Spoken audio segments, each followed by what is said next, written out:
안녕하세요. 레슨업 자동차의 모든 것 지입차편 이하나입니다. 오늘은 제가 정말 중요한 이야기를 전달하려고 합니다.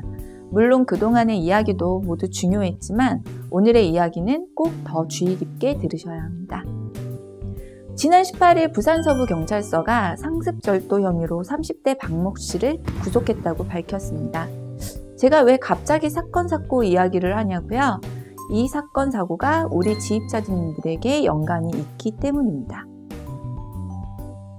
지난날 28일 오전 3시 35분경 부산 서구 토성동의 한 아파트 주차장에서 이 30대 남성은 화물차 운전석 문틈 사이로 노끈을 집어넣은 뒤 잡아당겨서 잠금장치를 해제해 동전 1만원 상당과 담배 한 갑을 훔치는 등 10차례에 걸쳐서 차량에 진입해 86만원 상당의 금품을 훔친 혐의를 받고 있습니다. 경찰에 의하면 이 남성의 수법은 정말 순식간에 일어난 일이었다고 이야기를 합니다. 특히 주로 문 잠금장치가 구조가 비슷하기 때문에 화물차만 골라서 불과 수초 만에 문을 열고 범행을 저질렀다고 합니다.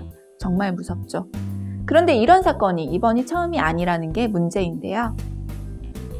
지난 2015년 9월에는 화물차 박스 포장용 노끈을 이용해서 화물차 내부의 공구만을 골라 훔친 40대 김씨 남성이 경찰에 붙잡히는 사건이 발생하기도 했습니다.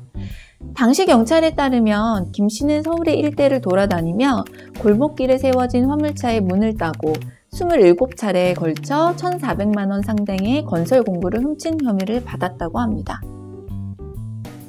당시 김씨에 따르면 대부분 화물차가 오래되면 문을 열기가 쉽고 운전자가 공구나 중요한 것들을 그냥 두고 내린다는 점을 노렸다고 합니다.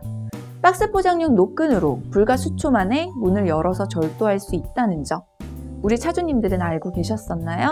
모르는 분들이 많으실 것 같아서 제가 이런 사건들을 알리고자 주의하자는 의미로 오늘의 키워드는 뉴스 소식으로 준비해 본 겁니다.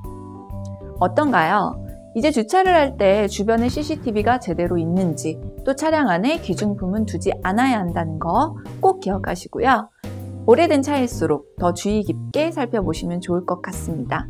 그럼 저는 다음 시간에 찾아뵙겠습니다. 이하나의 키워드였습니다.